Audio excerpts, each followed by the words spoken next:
Welcome to 1001, an album odyssey, where each week 5 friends bring you 5 albums from the book, 1001 albums you must hear before you die. Just have to give the weekly reminder that we don't choose the albums. Each week, a new album from the list is emailed to all 5 of us. We listen to them, we discuss them via text, and then we decide who's going to present them each week to you. Yeah, we do. This week, we've got some albums. Yeah, here they are. There's some albums here. You said you were ready. In fact, the first one is More Songs About Buildings and Food by Talking Heads. Yes. Scott 4 by Scott Walker. And then by a really random coincidence, we have 3 self-titled albums, Bad Company, The Doors, and Blur. Should I say the whole thing? Bad Company by Bet? No, we don't need to. Anyway, let's get right into it, gentlemen. With me. It's nice to go first sometimes. Yeah, it is. But I'm going to tell you a little story about a guy that was kicked out of his school choir. His dad said he couldn't sing, but he loved music so much that he just listened to records passionately. He learned a bunch of music. And he thought, you know, the better a singer's voice, the harder it is for me to believe what they're saying. Who is that person? Well, it's David Byrne of the Talking Heads.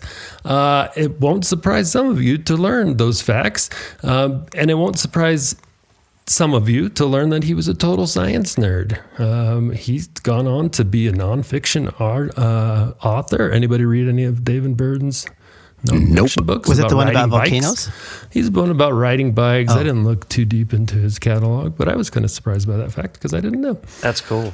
But yeah, he started playing in cover bands. He was doing like the acoustic coffee shop scene in college. He went into art school, and guess what, guys? He got kicked out of art school too. But he didn't become Hitler. He became David Byrne because you know why? He met a husband and wife team that played the bass and the drums, and in my opinion, really propelled the band to the next level. But let's listen to a little bit of that right now with the opening track.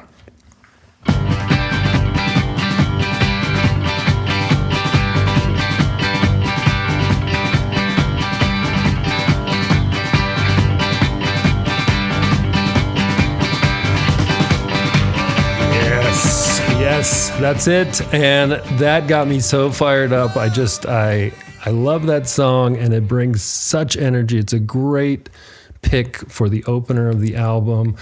And you really don't have to love David Byrne's vocals to look past them and just feel that energy. They've made a conscious choice to really make this album really all about that rhythm section, that husband and wife team that I mentioned. And it's, you know, it's not about their punk rock roots. It's more about making nerds dance. So that's a short little ditty. Thank you for sending me an angel. Let's get right into the next one because I've got a lot of them and I don't want to delay too much. The Good Thing, we're going to go about 2 minutes and 30 seconds into that.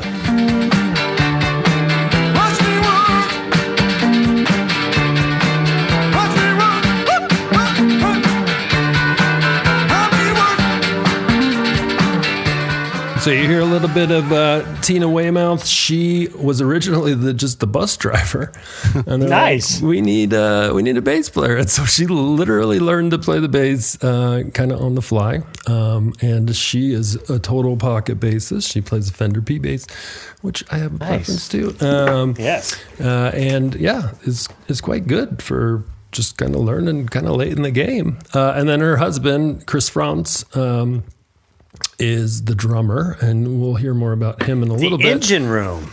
Yeah, that's cool. Totally the Engine Room, which I appreciate. It became controversial later in their career, but again, we'll get more into that in a second. Let's go on to the next track, Found a Job. We're going to go, I'm skipping purposely over the lyrics. We will hear some more of David Byrne's lyrics in a little bit, but let's go about 3 minutes into Found a Job.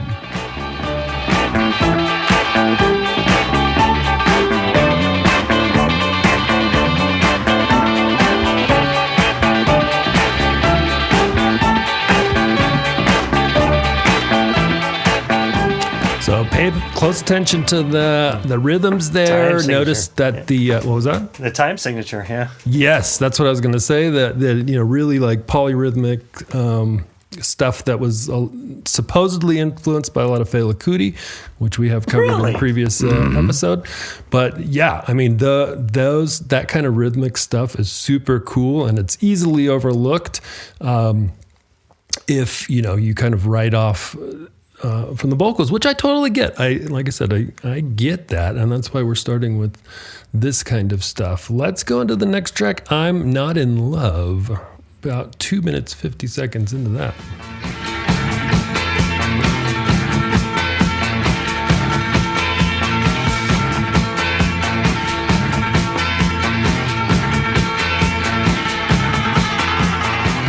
So you can start to hear a little bit of a little synth in the background. Anybody know who might have influenced that? Maybe who produced the Brian album? Eno. Brian Eno. From Roxy Music, right? The David Byrne, after their first album was released, kind of had a random encounter with Brian Eno at a show. They went back to Brian Eno's house, who knows to do what, but they really struck it off. Okay. I mean, I'm sure there was a lot of stuff going on.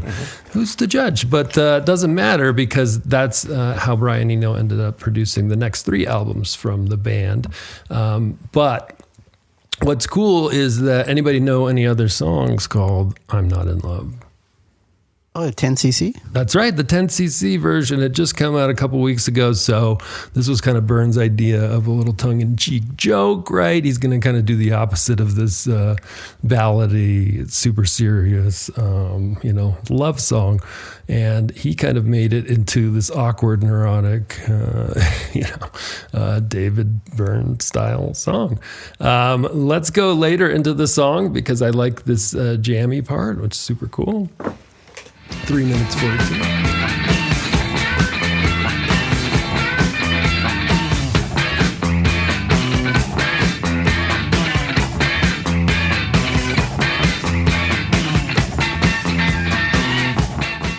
So a lot of the album is really funk based, and this definitely is funky, but this one, you got some up-tempo stuff that was more reminiscent of their, CBGB days, their punkish stuff that they released on their first album, and kind of what they were performing in their early stuff. So this one was cool. Let's go on to Stay Hungry, so we can hear a little bit of David Byrne's voice. We're going to let it play a little bit until he starts singing.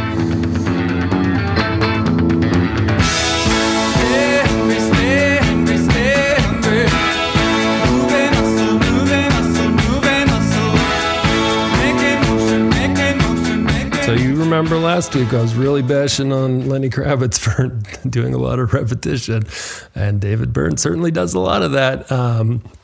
But some people can make it work. Yeah, I agree. And he does it purposely, and his style is really interesting. We'll talk about it in a second, but let's go on a little bit later and Stay Hungry, about a minute 45 in.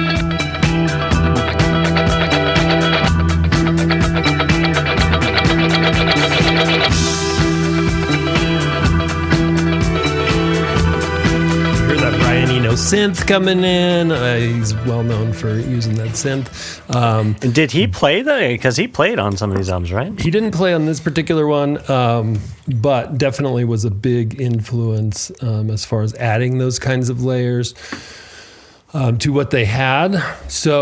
But the next song that we're going to play is their first top 40 hit. Who can guess what that was? Take Me to the River? That's right, Jordan. Take Me to the River. And talking about taking a different turn to the river, that was another supposedly big part of what Brian Eno played, is like they originally played the song super, super quick. And he's like, slow it down, boys, slow it down. And so this is what they came up with.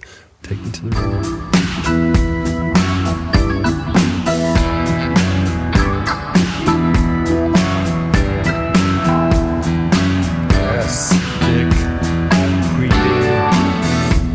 Anxious stuff, right? Just really, really sick. The more you listen to that song, I think the more you appreciate it. But you can see why it was their first top 40 hit. But they actually were kind of upset about that. They were afraid that it was going to turn them into this cover band, like novelty pop act. So they weren't that into it. But let's hear a little bit more to drive it home. We'll get a couple more clips from this.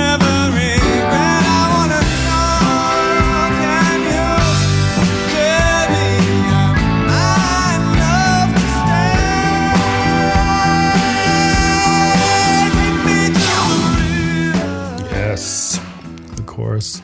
And then the last part, just to kind of, I guess David Byrne was really fascinated by Al Green's lyrics in that. And it was like, there's like this juxtaposition between super religious, kind of connotations with just sweaty teenage lust.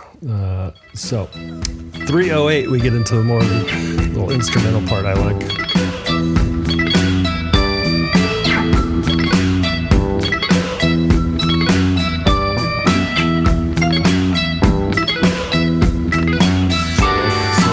Sick. Anyway, they don't do a lot of instrumentals during that particular song, which is probably why it was a little bit more, marketable from the record company's point of view. And then the last track I wanted to highlight is The Big Country. I've got a few clips from this one, just because I want to talk a little bit about David Byrne's approach to songwriting. So let's hear the very beginning of The Big Country.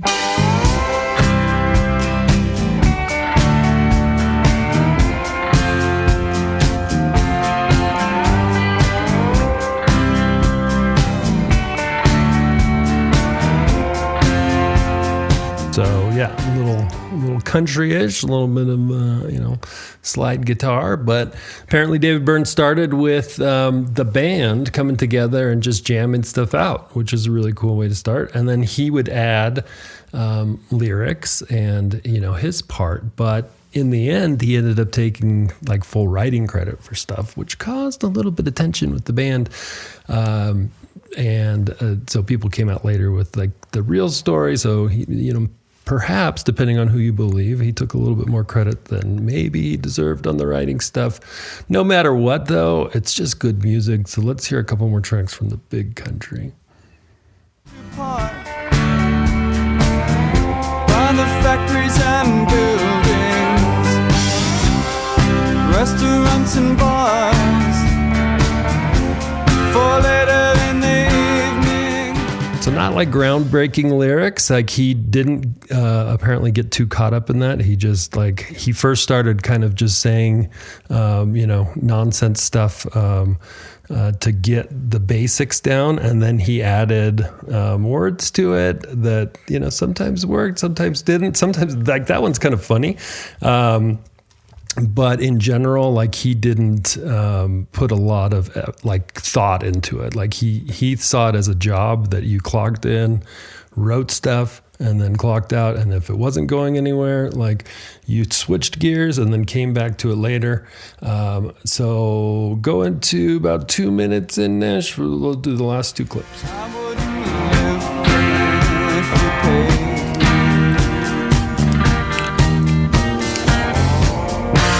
I wouldn't live like that, no siree. No siree, he wouldn't do it.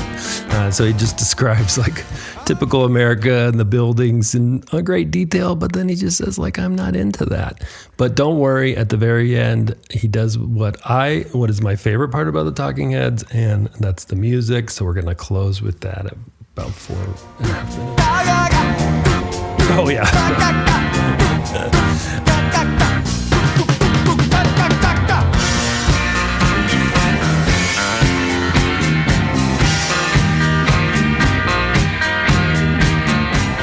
I forgot to mention his goo goo ga ga ga. Just it's a good example of why I'm not a giant fan.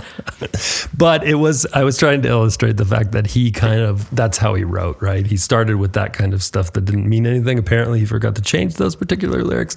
But yeah, if you can look past that kind of stuff and his crazy neurotic stuff and the fact that sometimes his singing lands and sometimes it doesn't, good stuff. I ended up giving it a 4.6 just because I love the lyrics. I'm not the lyrics. I love the music. I love the way it makes me feel.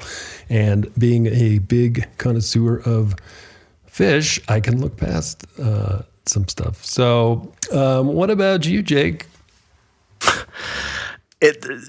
First of all, I'm not a giant Talking Heads fan. You never left that out. I've never heard that at all. Jeez. You guys have never heard me say that in the past, but it'll surprise you to hear that I'm not a giant fan. But your breakdown was great. And I agree. When I turned the album on, actually, let me back up. When the album came into the feed, I rolled my eyes like, oh God, all right. And we all I felt you roll your eyes through the text message. As soon as that came up, I thought of you, Well, I got to get through it, and I did. And it wasn't terrible. I mean, it wasn't terrible until he starts singing, and then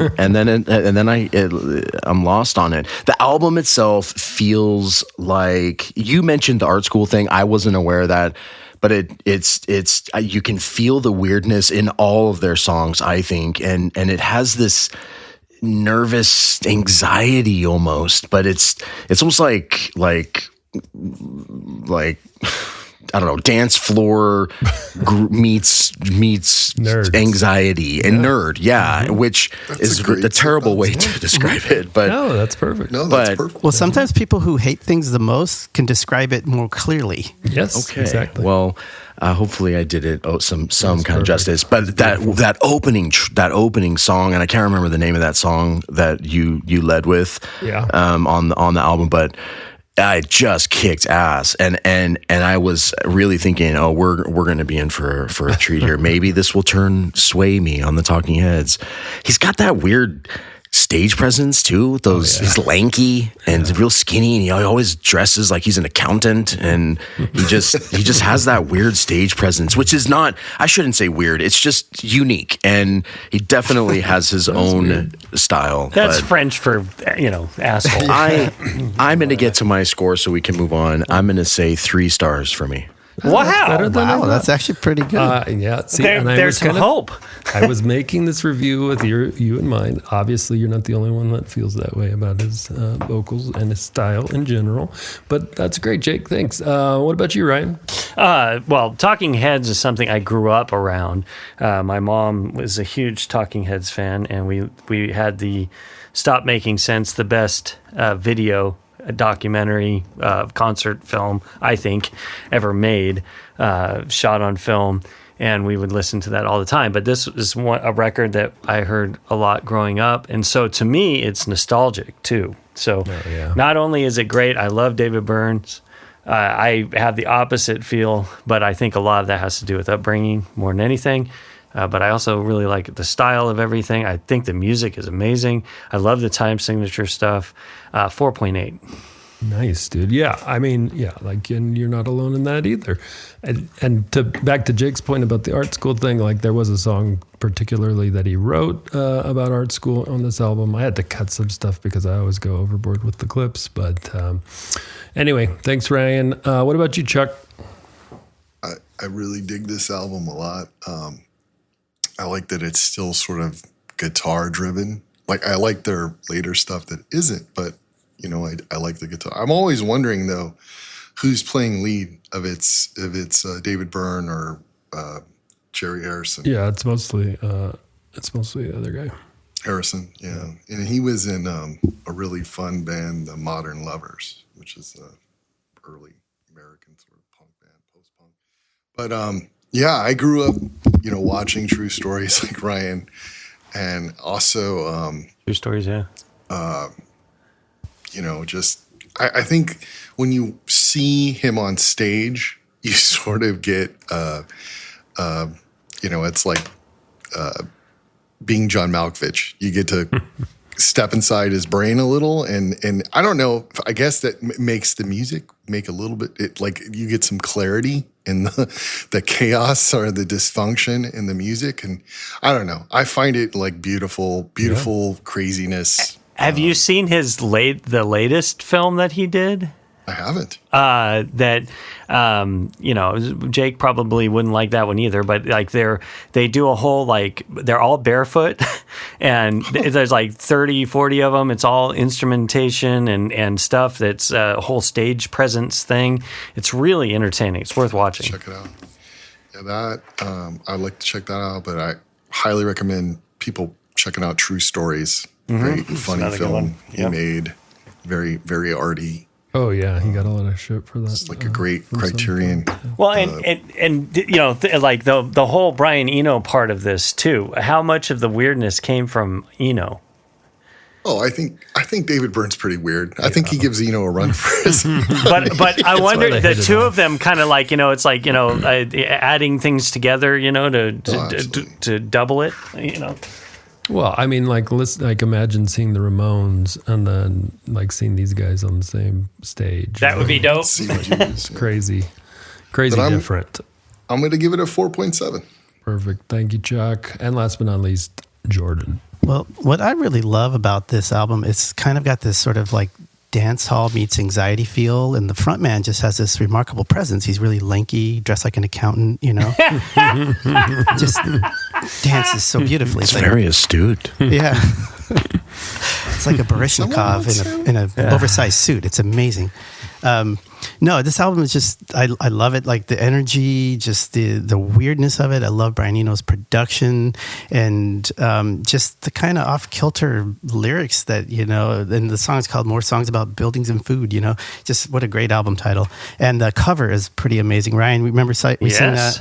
If I could speak, we saw that at the Rock and Roll Hall of Fame. It's really cool. Just all the Paraloids, and it's cool. Life-sized. It was Polaroids, and they did like pretty much life-size, yep. But it was a Polaroid camera that took the picture at the same like size as real life. It had a weird lens on it, right? So that's how they did it. They took pictures of them in a big square like that, and so you're looking at the picture that is the album cover that is the size of the wall. It's the real life size one. It's cool. It's really cool.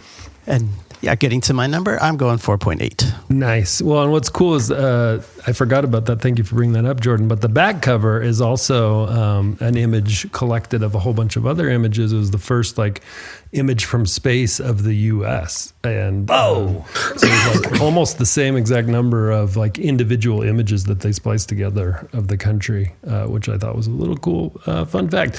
But thanks, guys. Wait. We usually don't do this, but Jordan, you gave it a 4.8 and I'm not questioning it. I'm questioning it. Okay. Why not 5.0? It's just so fucking close. Why not just a 5.0? That's a good question. What is it that drags it down? Well, I wouldn't say anything drags it down, but I don't know. It's something in there. There's just a couple little things that, Such as? But the other thing too is there's better Talking Heads albums. Yeah, it just honestly there are a couple moments. It's nothing like real specific where I can say right here 324 like that.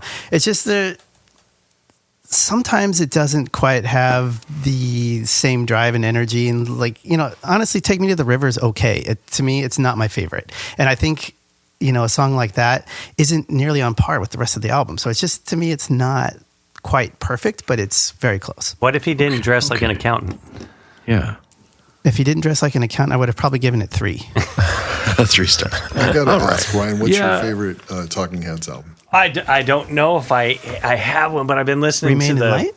The one. What's the one with the? Anyways, I'm not good with album names. That was putting me on the spot. But it has to. I mean, for me, for a 5, it has to be start to finish, just good. I mean, 4.8 is so close. There must have been a reason. That's what I'm saying. It's close, but it's just not quite. It's not quite that full satisfaction where you're done and you're like, oh my God, It's Speaking in Tongues is one of my newest favorites. Yeah. Speaking of tongues, Scott Walker produced or made an album called Scott 4. Let's get into that one, 1969. Right. So I'm going to start with a story too, and this is a story that begins with 3 brothers named Gary, John, and Scott. They were recording in Los Angeles. Things weren't going so well, so guess where they moved? Texas? England. Yes, they moved to England. Very good. And, their career took off. So, Nash, do we have that first clip? This is, of course, the Walker Brothers.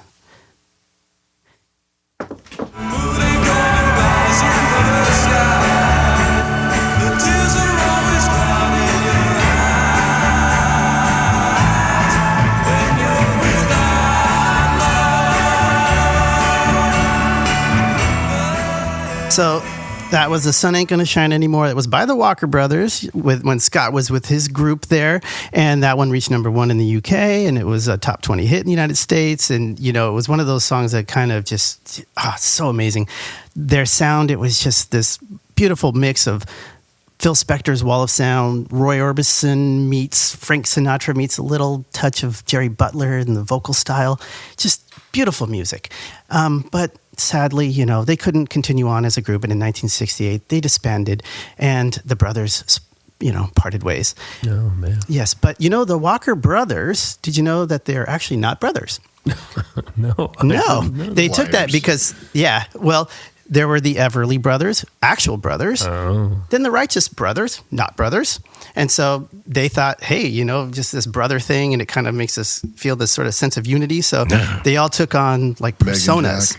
Everyone else is doing it. Brother from another mother. Yeah, so they took on these personas. They gave themselves new names. They all took the same last name, Walker, which I'm kind of wondering if that influenced the Ramones a little bit down the road. But I just thought it was kind of a funny thing that they did. I always thought they were brothers because if you look at them, they look like brothers. They're all these just like white European dudes, maybe all white people look alike. They're American.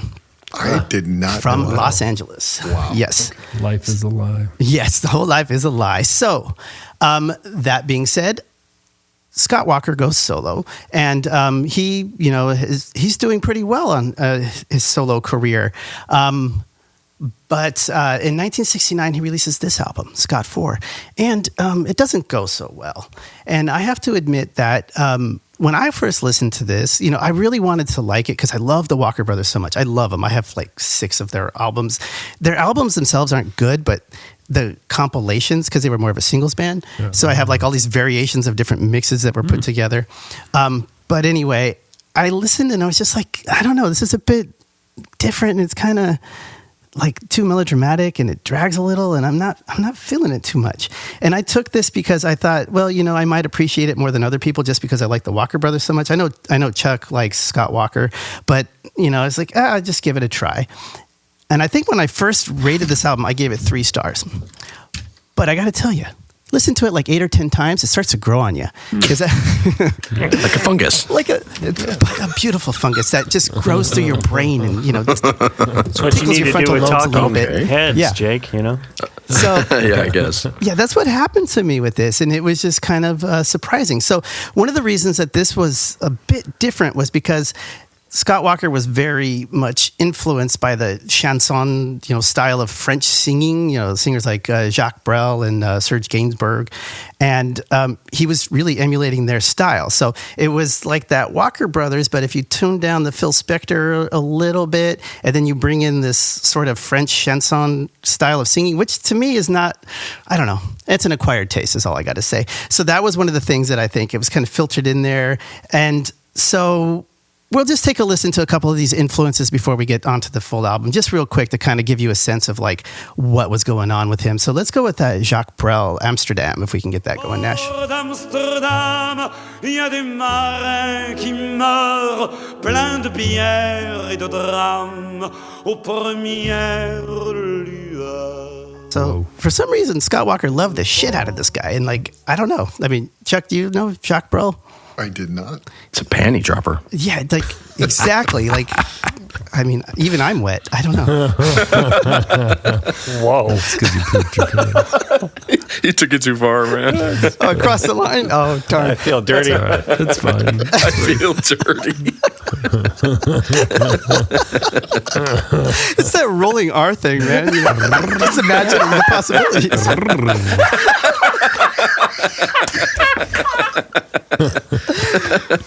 But that being said, that's the kind of music that I'm just not going to listen to for fun. Like, it's not happening. And then we also have Serge Gainsbourg in the Javanaise. Let's hear a little clip of that. Oh. Qu'avons-nous vu de l'amour. De vous à moi, vous m'avez eu, mon amour. Ne vous déplaise en dansant la javanaise. So that one's a little more fun, at least. This sounds like, Serge, he knows how to party. So, I bet he had the martinis flowing. So, it's kind of an interesting mix. So you throw those things together, and then we get Scott 4. So let's go ahead and give a listen to some of that music. We're going to start off with first track on the album, The Seventh Seal.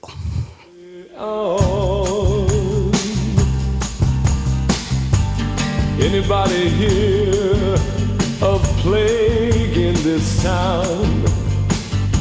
The town I've left behind. So nothing gets the party going like a song about the plague, right? So, Chuck, do you know what this song is referring to? It's called The Seventh Seal. Our film student here. Bergman's, I can't think of the title. The Seventh Seal? I had the name of the. Glad you're paying attention. It's fucking hilarious. So it is actually based on that. But what I find kind of interesting is it's got like this Spanish horns and guitars kind of going through it.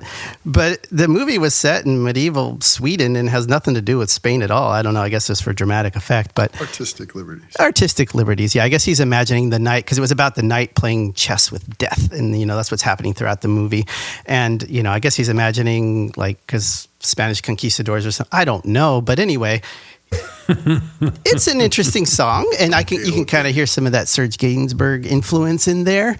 Let's go on to our next track. We've got The World's Strongest Man.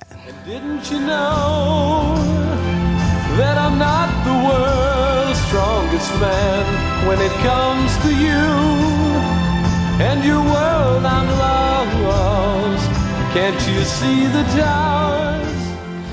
So it's about a circus strongman who lost his strength. It's kind of an interesting concept. So, we're talking about the plague, a circus performer who's not strong anymore. Why was this album? Why did it flop? It's so weird. I don't get it. It's got all the right. It's got like all of the ingredients for success in 1969. Strangest thing. It's a little bit of a Fellini reference, man. Well, there you go, film student, bringing it back in. There. See, there it is. Redeeming yourself. Redeeming yourself. All right, and then we have our next one here. We got Angels of Ashes.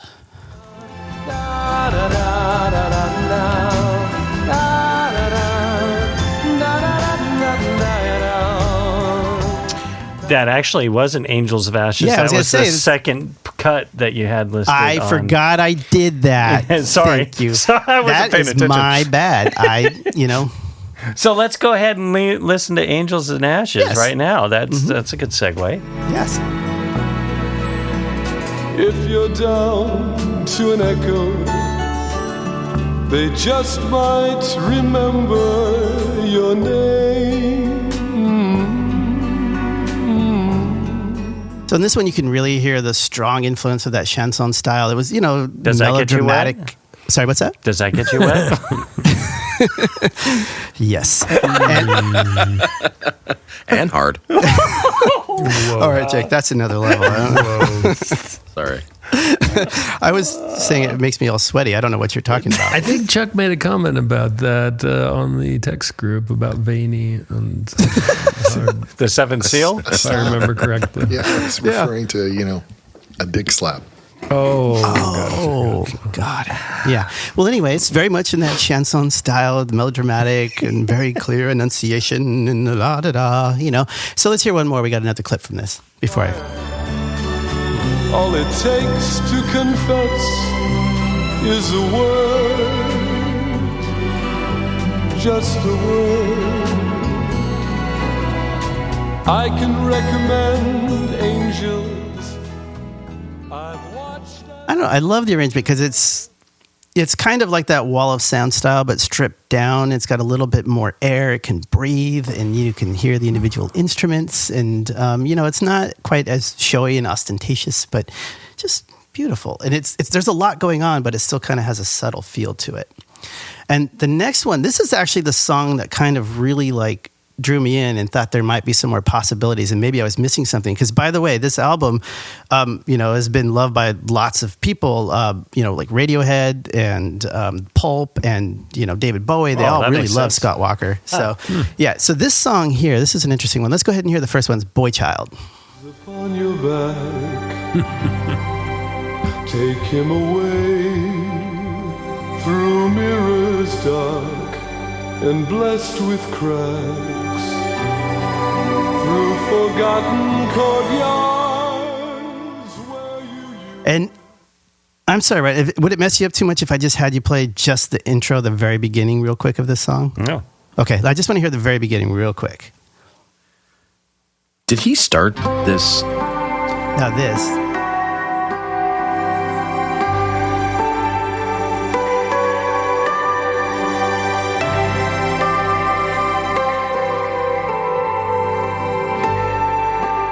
So that intro right there, it just struck me because I thought you slow this down a little bit, you stretch it out for like 15 minutes, and you got yourself a Brian Eno ambient tune right there. No kidding. It's really good. It kind of has that sound to it, like very much so. And it was just like, whoa, this is pretty cool. Like, so what song is that? It's called Boy Child. I want to know what instrument that is. Oh, I forgot. I can look it up, but you can chugle it. No, I'll look it up. All right, so let's go ahead and hear the last clip from this song. We're getting 3 for this song, damn it.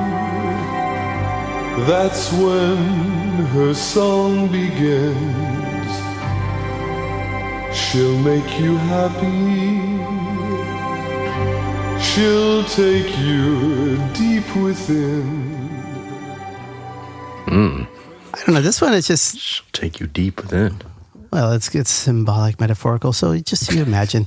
Do you think did he kind of popularize this Baroque pop sound, or was there?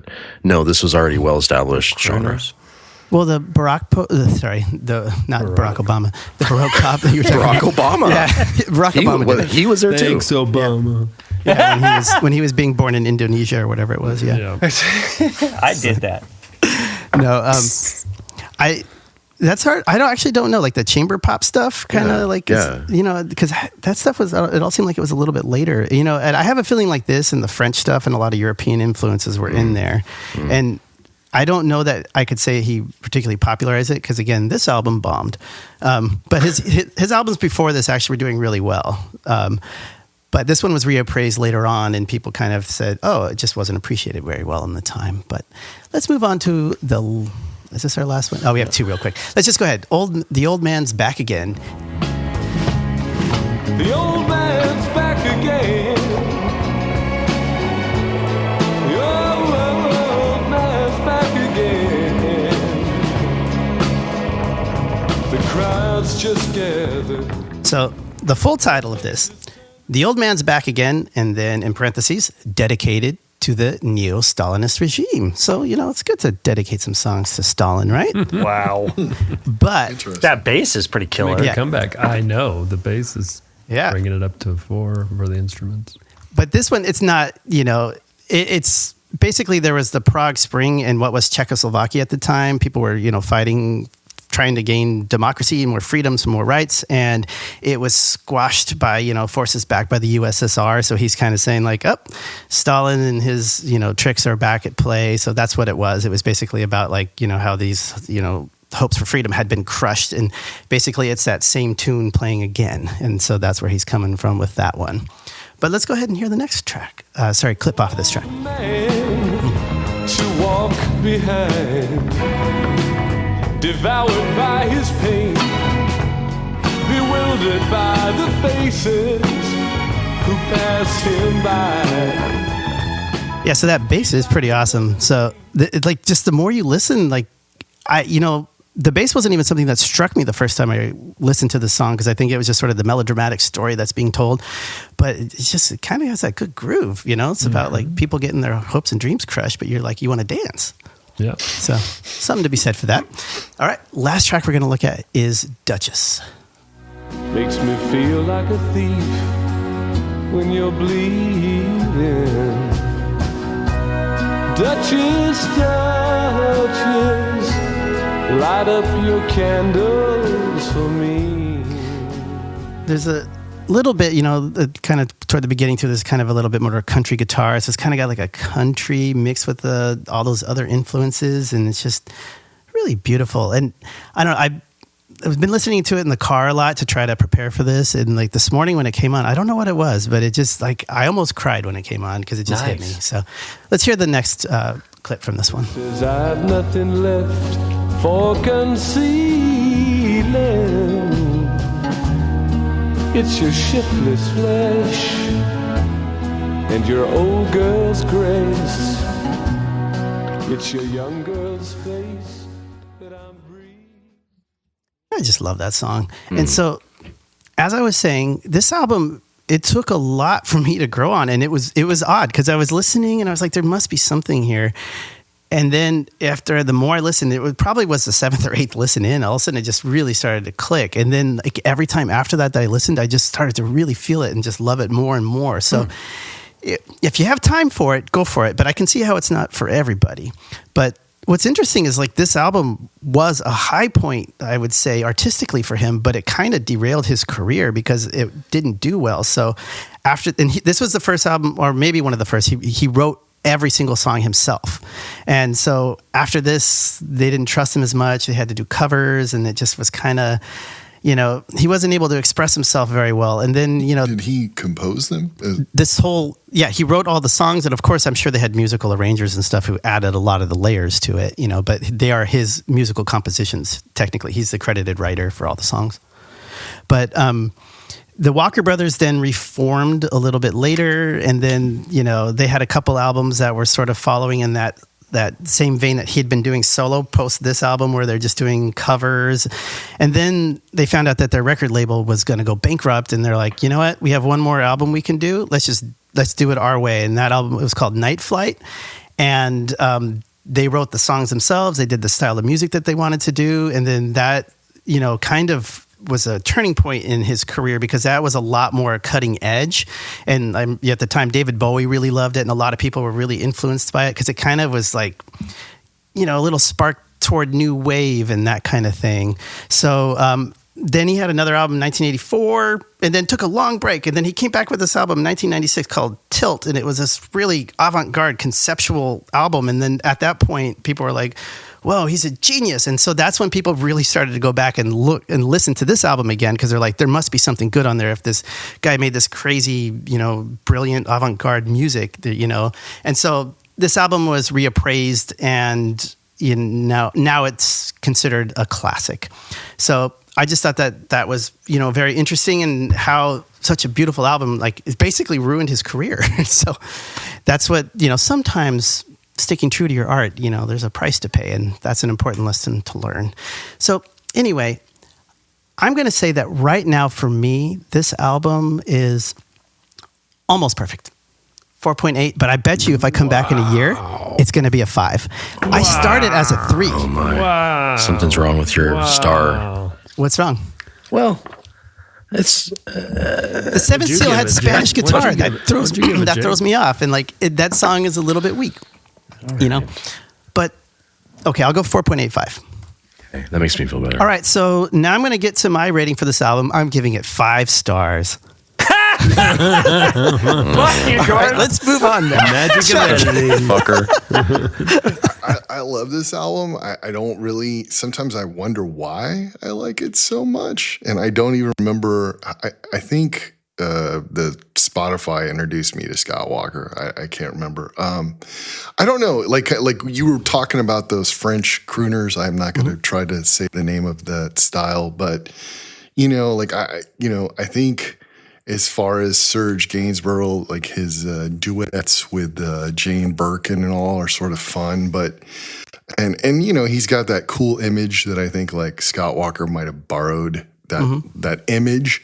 But I think as far as like his chops, like Scott Walker could sing, laps around Serge and those other guys. Oh, so absolutely.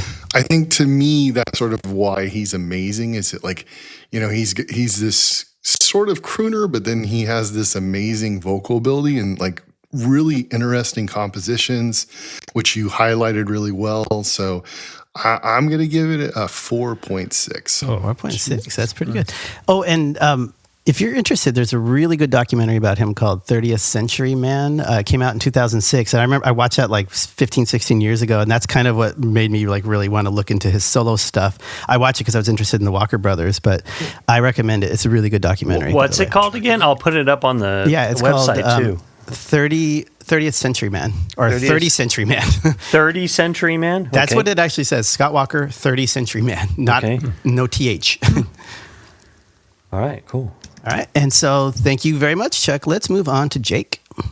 It's not for me. It's you got to listen like 12 more times, I guess, and it's going to click. So eventually, you'll get brainwashed into thinking it's a good album. I guess it's. I will say that's everything, Jake. It's mysterious. It's you touched on it. It has that cinematic feel. It's so drawn out and kind of slow and really, I mean, even though the songs are relatively short on the whole album, they feel too long for me. Well, do we have time to play the whole album for him right now? Yeah, I don't think so. I don't play it. So just back to back Talking Yeah. Heads and Scott Walker on repeat. No, it's not. It's not for me for sure. 2 stars. Oh, okay. Still that's a little harsh. for Jake. My heart's a little broken, but that's cool. I'm sorry. It's not you. No, but you know, it's just my soul. That's all. If Don't you worry would have about done it. a better job Okay. reviewing balls for a crooner. Yeah.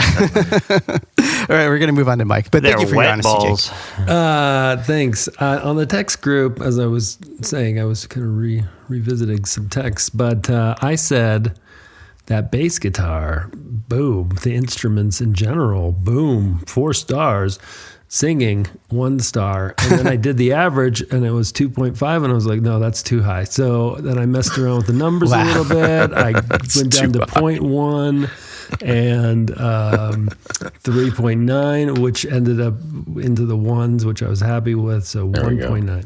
You serious? 1.9. Yeah, dude, I can't. That's I can't get into the over to the top crooner style. Oh man, I agree with Mike. It's just too. It's too much. It's just I don't think that's I Not your cup of tea. no. It's not my cup of tea to put it mildly. And so Jake was more polite when he said that. But I tend to agree with David Byrne here. It's just like if it's too polished, it doesn't make me feel anything, and it feels really fake to me. So 1.9. Okay. All right. Moving on to Ryan. I thought it was okay. It was warm and it was, embracing. And I think he got most of his lyrics out of the newspaper. So I gave it a 3.2. What? How does that make any Blown sense? away by this score. Well, it means it was topical. Yeah. All right. Well, thank you, everybody. Warm and inviting. What did you give it, Ryan? Jordan?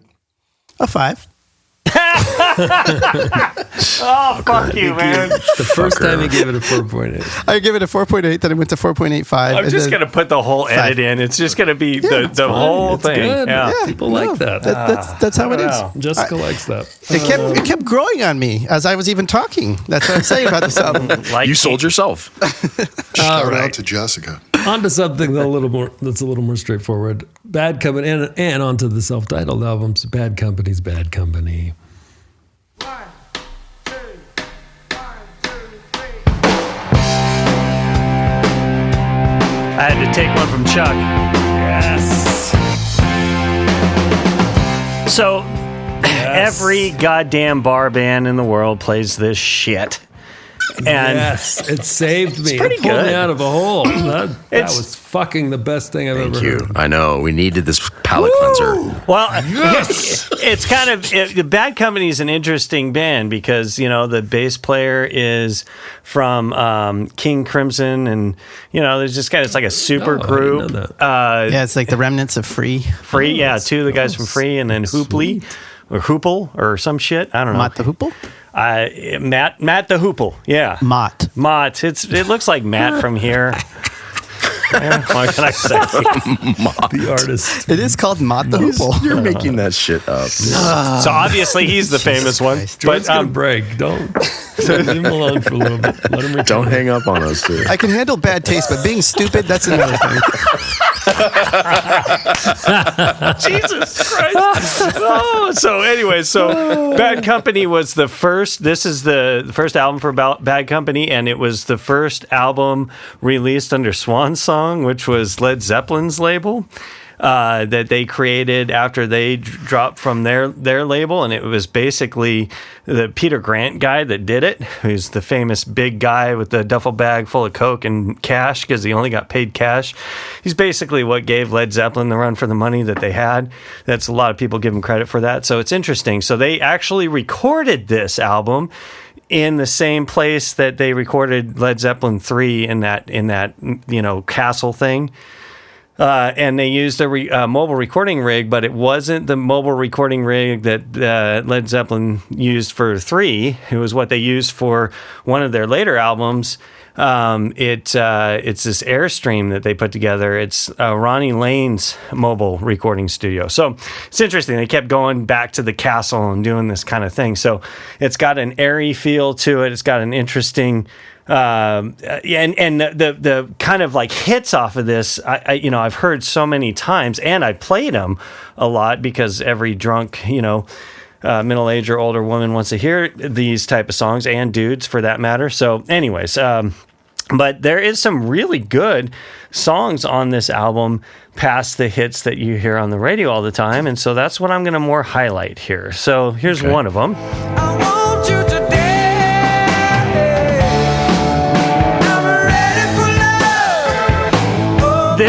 This is one that people have heard plenty too. This is a little bit more, but it's slower and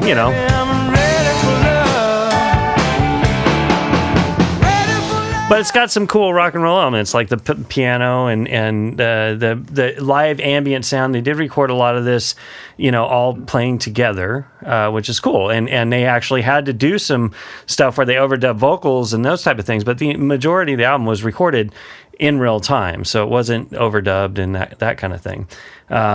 So another one of these songs that I feel was a little less highlighted on the FM radio is this one. Baby, let the music flow. Yeah. Turn on your light and stay with me a while and ease your worried mind. That one's called Rock Steady. I like the wood block and everything. You definitely did hear that on FM radio. I definitely heard it a lot growing up. But it's a little bit less of their big hits, Here's another one called Don't Let Me Down. From fading away. Don't let me down. Don't let me down. Wait, so is that supposed to be a cover? Did they get any writing credit for that? I have no idea about that. I didn't look that up, and I thought of the same thing because it definitely has a Beatles-esque feel, but it's not the same lyrics. Well, it's written by Paul Rogers and Mick Ralphs. So I think it's kind of an ode to the Beatles in a let's steal their cocaine way. beautiful song. It is the cool. sax solo, by the way. Yeah, and I heard that, and I thought, man, I'm not going to torture Mike with that shit. Oh, come on. You always got to torture Mike. That's fine. I bring it on. This song I like.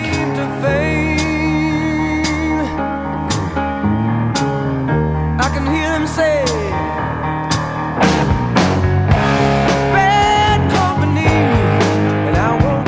I like that kind of muted intro and stuff. And it's cool. Got a good bluesy jam.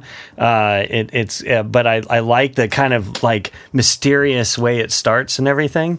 And then later on, it jams out.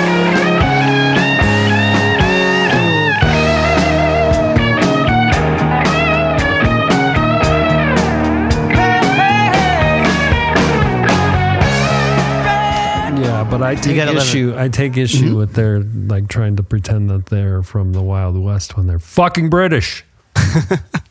Sure, yeah, no doubt, and this does, it falls back. They to had to wrangle cows and stuff too, they had to that was make used milk in and Young butter. Guns, right?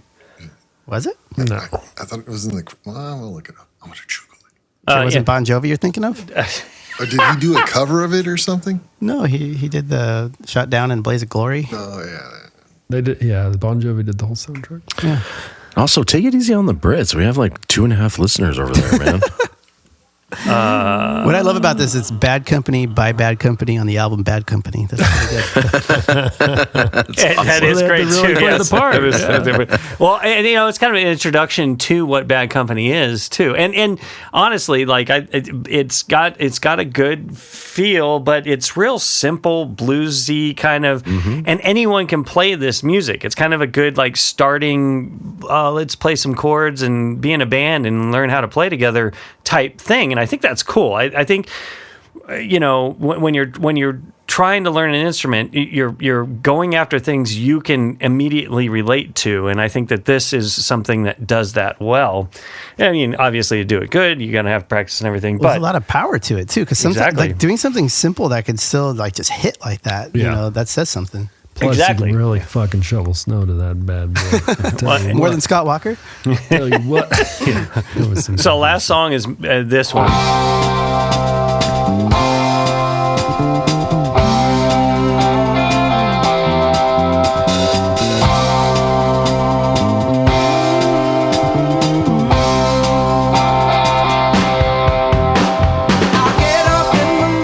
So yeah, I love the whole kind of train running down the track kind of feel of that opening with the 16th notes and everything. But anyways, I think that the album is a decent kind of look at that period in time and like just making rock and roll and feeling the groove and it being kind of an extension of the whole Led Zeppelin thing. I mean, Swan Song ended up not really doing anything, and it all kind of fell apart. And it just everything about that whole Led Zeppelin thing just kind of ended in tragedy in so many different ways. Was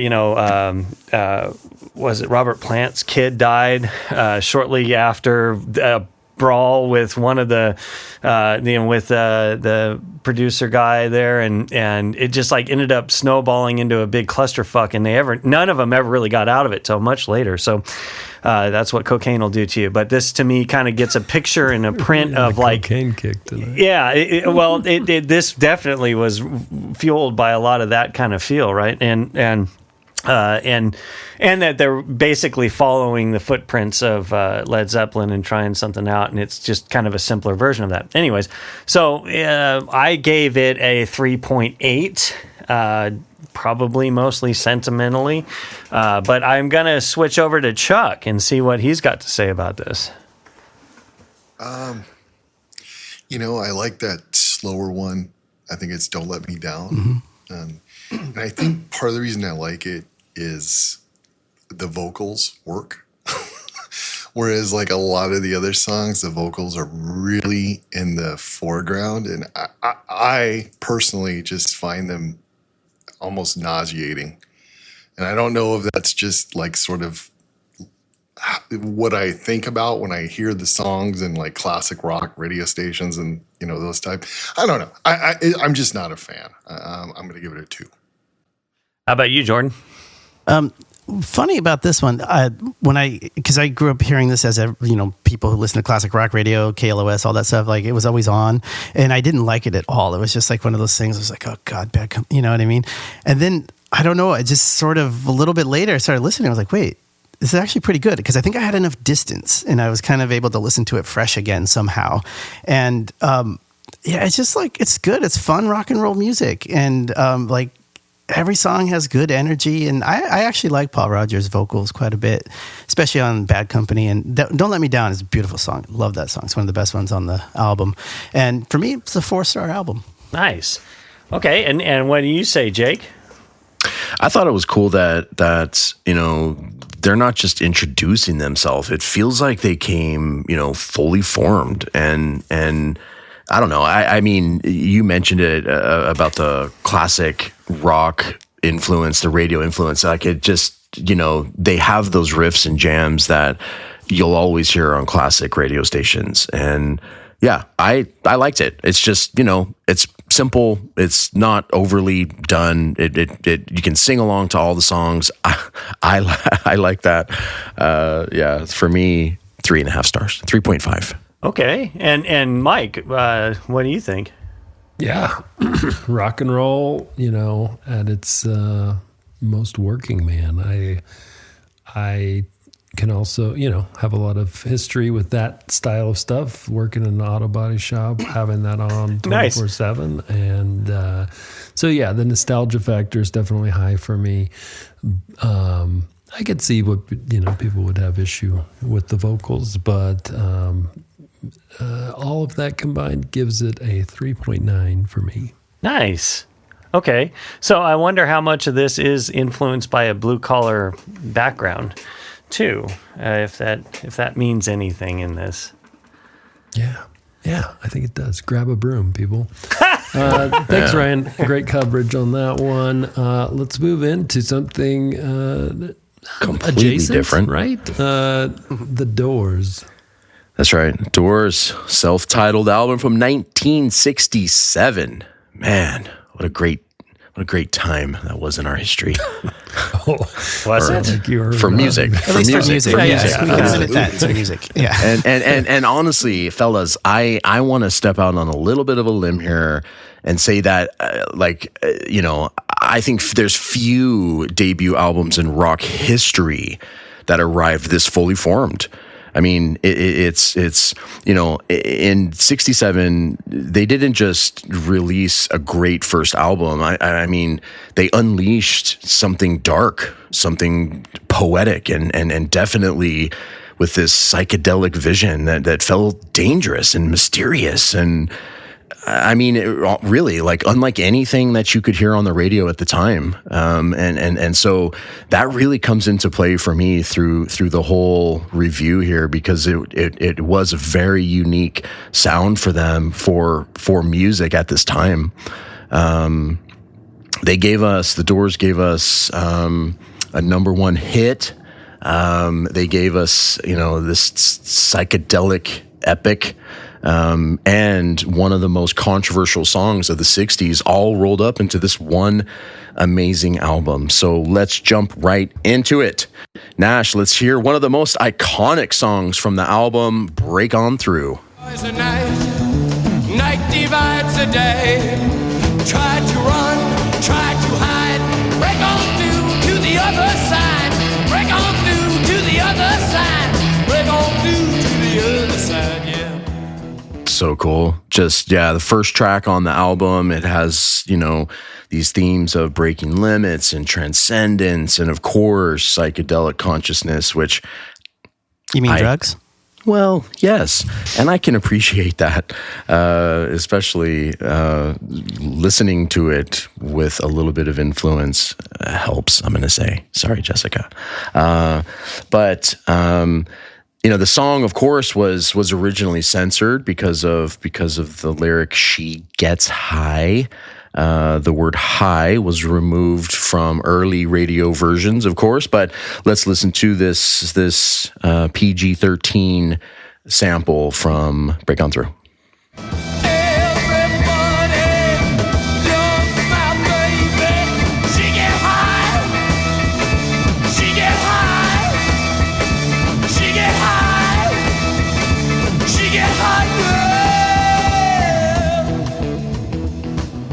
The song was not a big hit initially. Apparently, it later became more of a classic opener for the Doors. But let's understand a little bit of the context of what was going on at this time in our world. And it's when the album dropped in January of 1967. This was right before, of course, the full explosion of the Summer of Love. This was, we had Sgt. Pepper's coming out later the same year. And of course, as I've mentioned, psychedelia was just exploding in California. So it just seemed like all the stars were aligned for this perfect album launch. But I mean, the Doors sounded darker than most of the other psychedelic bands, and instead of the traditional more flower power, they brought this sort of, I don't know, blues meets existential poetry, and they have jazz influences and this whole gothic atmosphere. It was very, very groundbreaking for the time, for sure. Let's Nash, when you're ready, let's pull up another sample here and hear a little bit of that swirling signature organ with Soul Kitchen.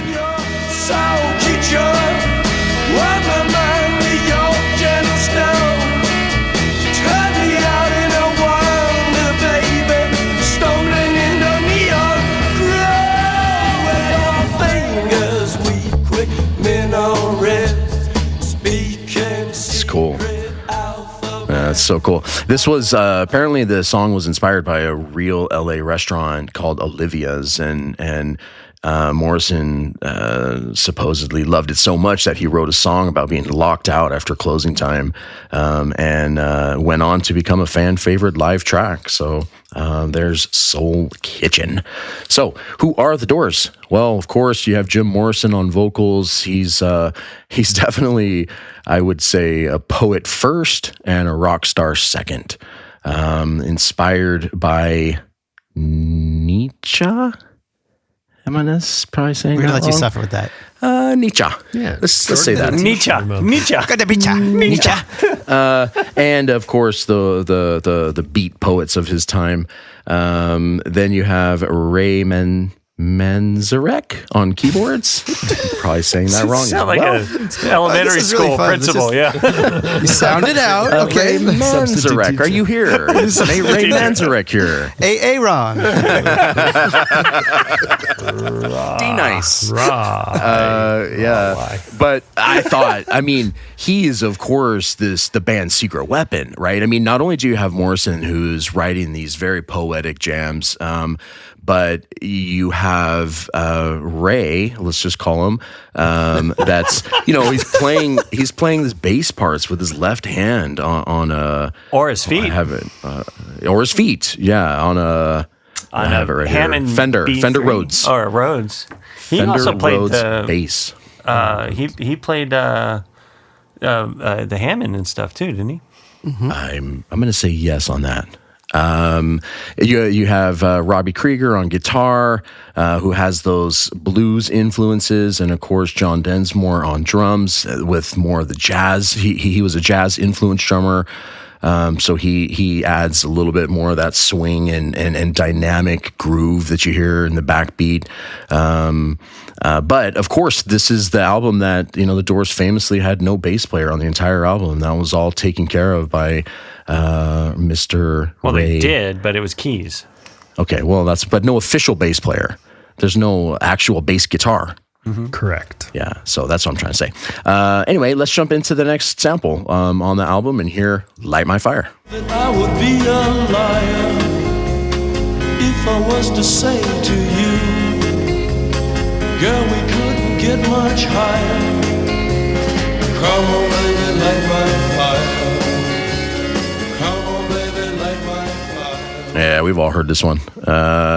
We should play the superior version by Jose Feliciano. Light my fire, light my fire, light my fire. The live one? I'm joking. You got time to pull it No, up? his live one is really good, actually. Oh, really? Yeah. Let me know when you're ready. I just think it's funny that like what Ryan was doing. The light my fire, light my fire. It's actually really good, but that part just kind of gets a little too far. I'm pretty sure I've never heard it. Are you serious? I'm pretty serious. Serious? I'm pretty serious. Well, we got to hear it now. Are you pushing your glasses up when you say that? They're pushing themselves out. Well, that's probably not the good part there. Yeah, that wasn't so good.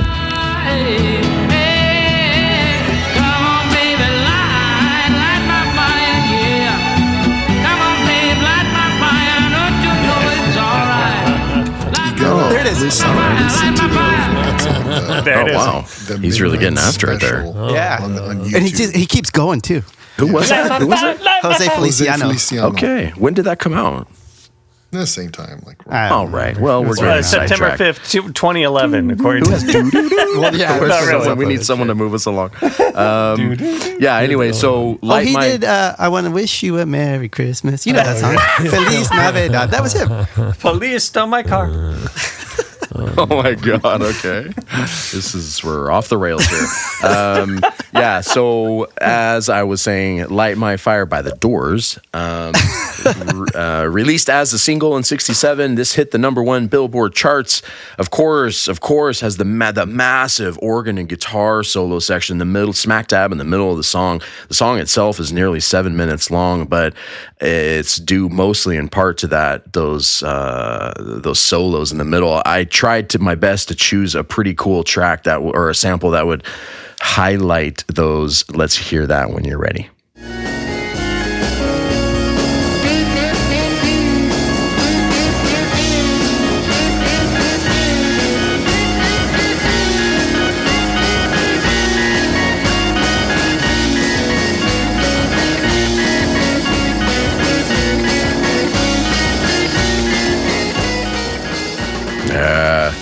Yeah, I think that was the very end of that solo, but yeah. So of course, the song is famously known for getting the Doors kicked off the Ed Sullivan show for their refusal to change the lyric "Girl, we couldn't get much higher." So good for them. Yeah, and I'm just kind of curious. The single was cut down to 2 minutes 52 seconds, and the song on the album is 7:06.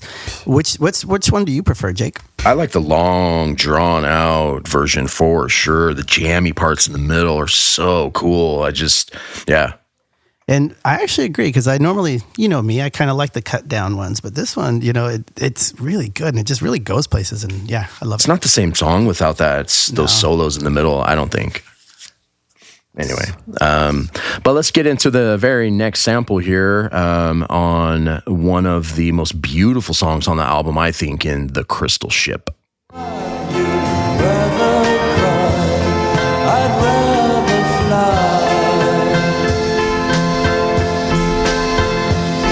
The crystal ship is being filled 1,000 gallons. Yeah, it's really one of the more beautiful songs on the album for sure, and apparently written about a breakup. Has that dream-like and atmosphere floating. You just kind of feel like you're floating through the clouds.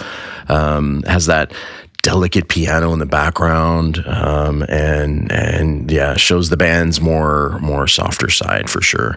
I had to throw this next sample in there just because it's one of my favorites off the album, in Alabama Song.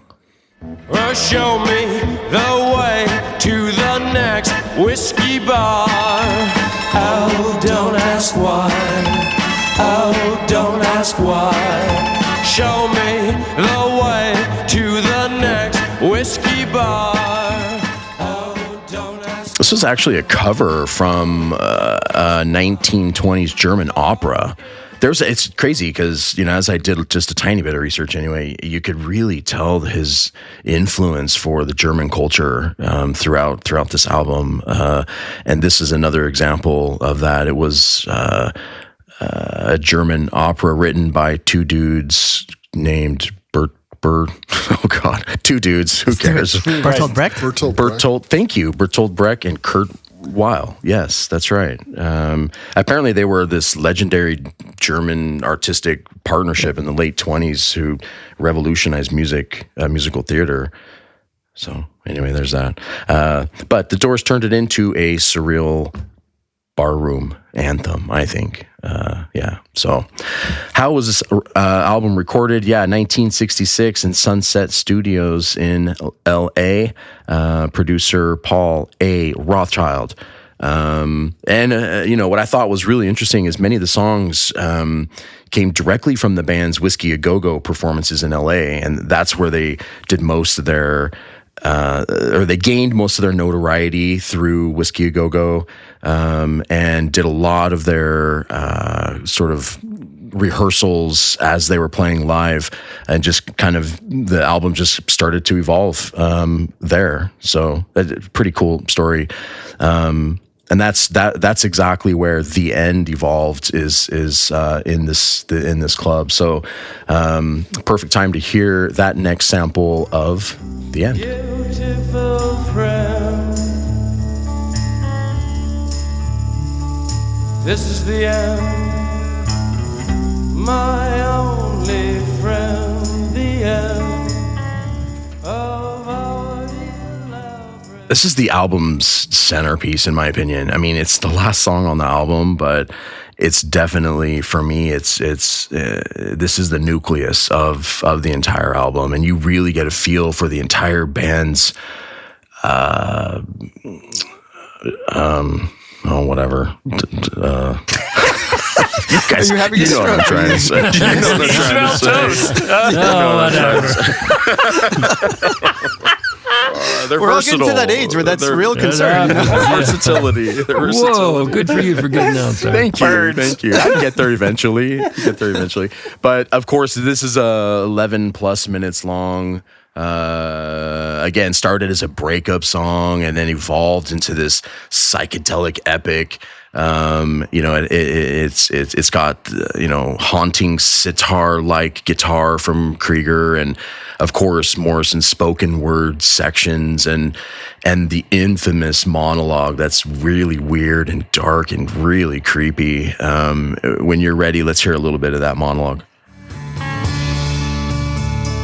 Father, yes, son, I want to kill you.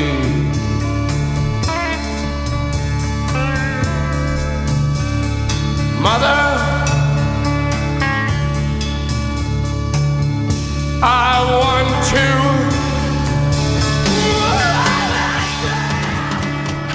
to. We never really find out what he wants to do with his mother. I don't. Just ask Oedipus. Yeah, that's exactly right. That's funny. Oedipus Rex. Yeah, so apparently the band was fired from the Whiskey A Go-Go after performing it live. So they just got fired all over the place. The Doors did. But yeah, the album itself, of course, I mean, it really pushed the boundaries with those dark themes, the sexual imagery, and it helped influence artists across all the genres. And of course, The End became, really gained a lot of life from Apocalypse Now, and it has, it's one of the songs in the opening scene, and just overall, I just really, really dig this album. And on a personal level, I just fell in love with this album in particular when I was, I don't know, 18, 19, something like that. I was first introduced to it and just fell in love with it. So it really stuck with me. Reminds me of the younger Jake anyway. For me, without a doubt, a full-fledged 5-star album for me from start to finish. I loved it the first time I heard it, and I still love it today. So, Mike, what about you, buddy? What do you think? Yeah, I have a lot of the same feelings, and I just think, super groundbreaking. It's one of those things, though, like that I'd listened to so much that I was, it would be nice to be able to listen to it with fresh ears. Yeah. Upon re-listen, and in the current context of the times, I was a bit taken aback, and I discussed this in the text group about the little girl stuff kind of bothered me. I know there is. But the jams, though, super sick. And just a quick correction, on the recorded stuff, there was a lot of, they did bring in an actual bass player so the bass would be a little bit more punchy, but he was not allowed to, do anything outside of just, doubling down on Robbie Krieger's Ray Manzarek. Ray Manzarek's playing. So right. Anyway, I ended up factoring the little girl stuff at a 4.6 for this album. Okay, Jordan. For me, this one is a 4. I got to be honest. I know that you like the Alabama song. It kind of gets on my nerves, and then yeah, I get it. And I don't like their bluesy stuff. It just sounds so fake, white man blues, like the Backdoor Man. It's just like, to me, that's awful. So there's some there's a couple for me just skip, and that's kind of what brings it down. But when they're at their peak, I think for me on this album, Light My Fire is like the peak. It's just that's brilliant. That one is a 5-star song, but the album overall for me is 4. Okay, fair enough. Ryan, what about you? I actually am not a huge fan of the Doors, although I do like the Val Kilmer movie, and I mentioned that in the text. Yeah, it's a great film. And that introduced me to a lot of this stuff, too, because the Doors wasn't a big thing around growing up for me. Yeah. True, but... me too, but... Oliver Stone? The things that aren't true? But I do like the performance of it and everything else, and it did lead me to listen to the music a little bit more closely, and I was introduced to it that way. This album, to me, is a 3.8. But it is something that, I don't like the style of the music very much, but I do appreciate them playing it, and it's hard to do, and I think it's cool. So there you go. All right. And Chuck, bring us home. Well, I'm going to rip the Band-Aid off. Like you, I had a very personal connection when I was young. Maybe I got into it a little too much, I read The Lizard King. Is that what got you into Satan? Yeah, that's what. Did you? Satanist. Were you getting into Nietzsche? Oh, no. Nietzsche. No, I read all of Morrison's poetry. He has 3 or 4 books. Did you think that you were the Lizard one King? is the Lizard King, and Yeah, I just thought it was the best shit ever written. And I don't know, I was a huge Morrison fan. I bought the Apocalypse Now import so I could wake up in the morning and hear the end version in Apocalypse Now with the Hueys coming in, and I don't know. I was way too into. Sounds like it. And so I guess I don't know. Maybe it's just me. It's what Mike talks about, fresh air. It's there's a part of me that can't ever I just see sort of a geeky teen that looked up to this guy who probably was a bit of an asshole. So that really, it's hard for me to get past that when I listen to it now. But I still think the end is a really fascinating, sonic exploration. There's something about that song that's just, I don't know. It's haunting. So I don't know. To me, the Doors are a bit like Pearl Jam. I liked them so much back in the day that it's sort of hard for me to get past that. I don't know. All right. Do you have a score? Yeah, what's your number, dude? Oh, I said it. It must have cut out. 3.5. Okay. All right. Wow, it's more than me. Or lower. Wow. Interesting. That's funny. This has been a lengthy week, and we're not done yet, folks. Let's get into the last album, self-titled as well, Blur.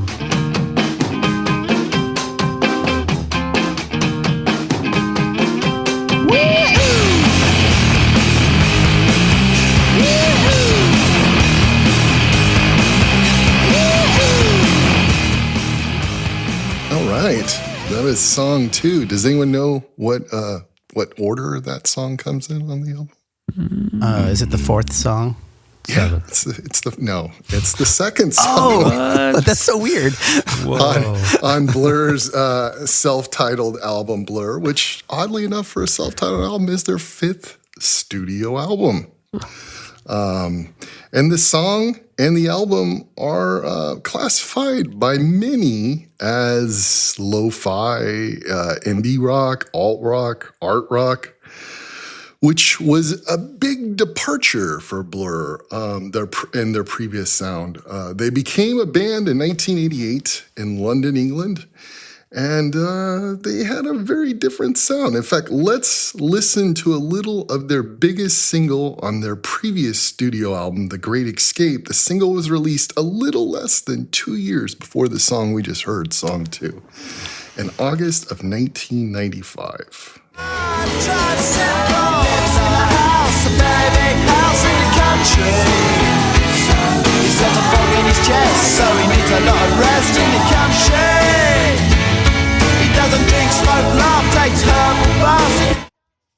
So that was Country House. That was the most aggressive play. Great Escape. I think Nash is a little pissed. I don't know how you could be aggressive playing a song. I know, it's the way that ended. It really sounded like just can't get away from us. It was loud and then just cut off. Nash, are you ready to go back a little earlier to another album? Left the room. I guess we're reviewing Blur. We're going to go back a little. Do you have the life Jose Feliciano version of that song? Yeah. See if we do. Seriously. Girls who do boys like their girls who do girls like their boys. Always should be someone you really love.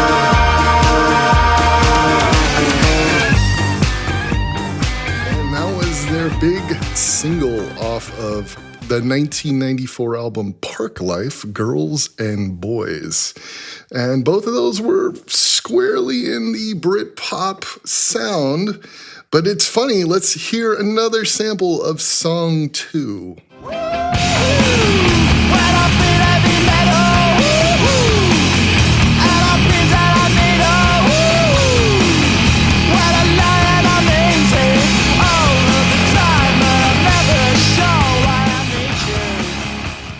So, what caused this major shift in sound and pushed a little bit away from the polished, upbeat Britpop to a more mix of lo-fi, indie rock, and Britpop? Nash, let's listen to that next sample. You'd be so kind. Here we go. It's probably drugs. Drugs did it. That's my guess. It's not on. Unfair. Okay.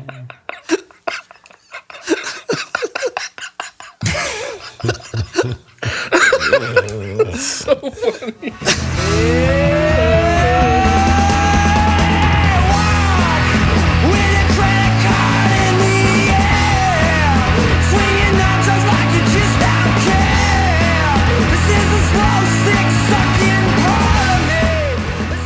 Thanks, Nash. That was Pavement, an indie rock band from Stockton, California.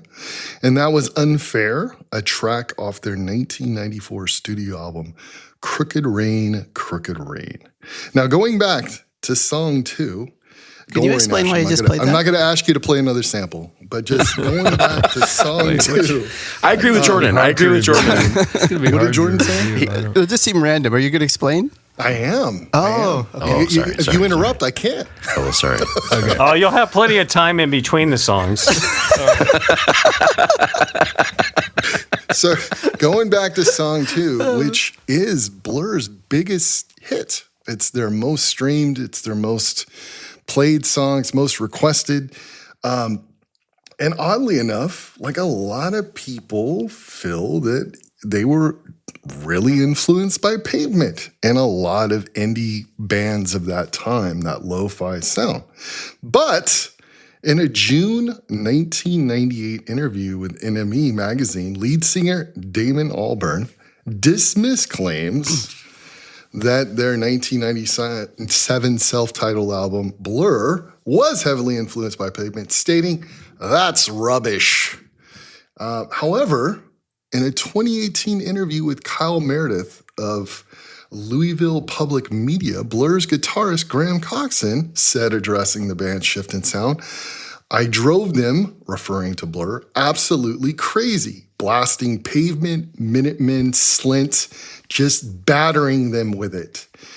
And I think it's safe to say that that inundation of lo-fi indie rock from the States had an obvious effect on Blur and their sound. Let's listen to our next sample, please, Nash. Beetlebum. She's a gun. Now what you done? Beetlebum. She suck you from. Can I point out an interesting fact about this song? No. Yeah. This one actually appears on the album. That was interesting. Which album? Which one? Which one? Their self-titled album. Sorry, Tech, I had to just mess with you a little bit. So Beetlebum was another single off the album, and I think that song really fuses sort of like the past, park life, country, and what they're trying to go for with song 2 and some of the more lo-fi sound. And it's almost sort of a precursor to what you're going to hear on their next album, which to me is probably Blur's opus is 13. But I really like that mix between that sort of indie alt rock sound and Britpop. Another track that I really dig, which follows Beetle Bum and Song 2 on the album Blur, is Country Sad Ballad Man. Let's listen.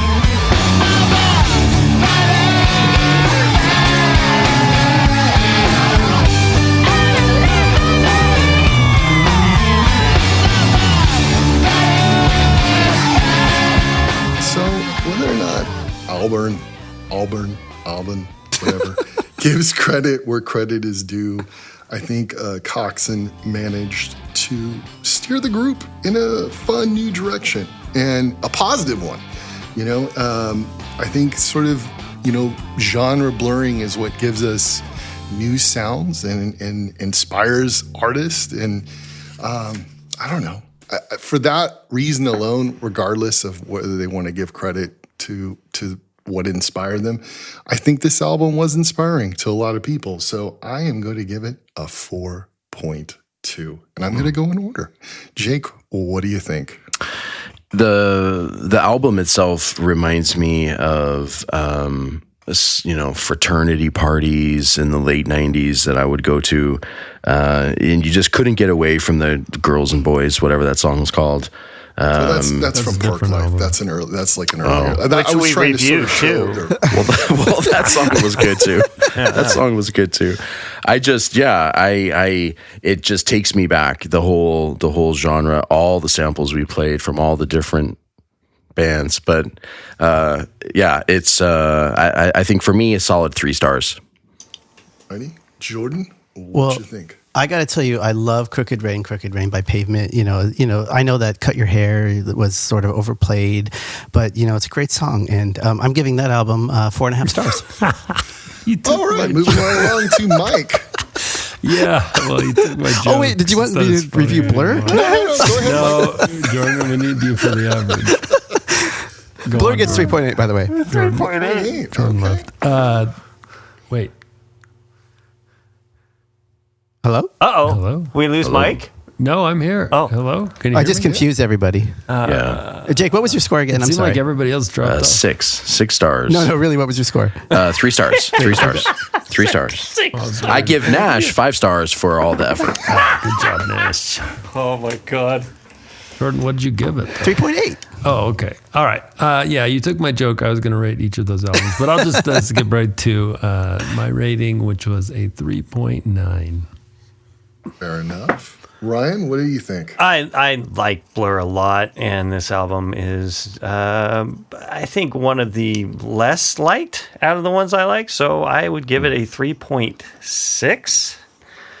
But I do recall watching them open for that Radiohead show we were talking about where you couldn't remember. And they weren't there. Blur did not open. That was not Blur. I would have remembered that. Oh, no. Sorry. Oh, that was Pavement. Yeah. No, that was the other band that we reviewed. Oh, Supergrass. That's right. Yeah. Yes. I'm sorry. I was mixed up with all of that somehow. Anyways. Somehow, yeah. You're a little mixed up tonight. Oh, no. Oh, man. I'm just saying, Jordan, You're going to get some kittens in the mail. That's all I'm telling you. Kittens in the mail. You make him refill his beta blocker. That's a great idea. That's what we're going to call the episode, Kittens in the Mail. Kittens in the mail. No, that's fucking hilarious. Mail them to you. The name of the listeners want a kitten. Wow. Beautiful little kitten. Oh, Kittens in the Mail. That's fucking awesome. Well, yeah, Jordan, I don't know. I don't know if you've had a chance to tally up all of those albums. Did. Yeah. Let's hear the totals for the week. Okay, let me just take a look at our scores one more time to double check. All right. Coming in at 5th place because you all are stupid. 3.34 stars with Scott Walker 4. God, man. Wow. Jordan. That's way too high. That's that way too high. No, I'm sorry. But you're all idiots. Hilarious. It happens. I get it. All right. Sorry. Coming in at 4th place, we had Bad Company with Bad Company, and their best track was Bad Company. That one got 3.44 stars. And then in 3rd place, we have Blur, 3.7 stars. Coming in 2nd we have The Doors by The Doors getting 4.18 stars, meaning that our top album this week was Talking Heads by Talking Heads. Yes! Is that right? Yes. Oh, no. More Close songs about enough. buildings and food. Got 4.38 stars. Nice, dude. Well, thanks, everybody. This has been one of our longer episodes. So if you're still listening, we really love you. You're our number one fan. But don't forget to check us out on Instagram. Hit those buttons that make us more prominent in the algorithm. And, just know that we all love you. We want you to have a great week and keep listening to just music in general. Yeah. And Spade New Year, cats. Yeah, don't forget.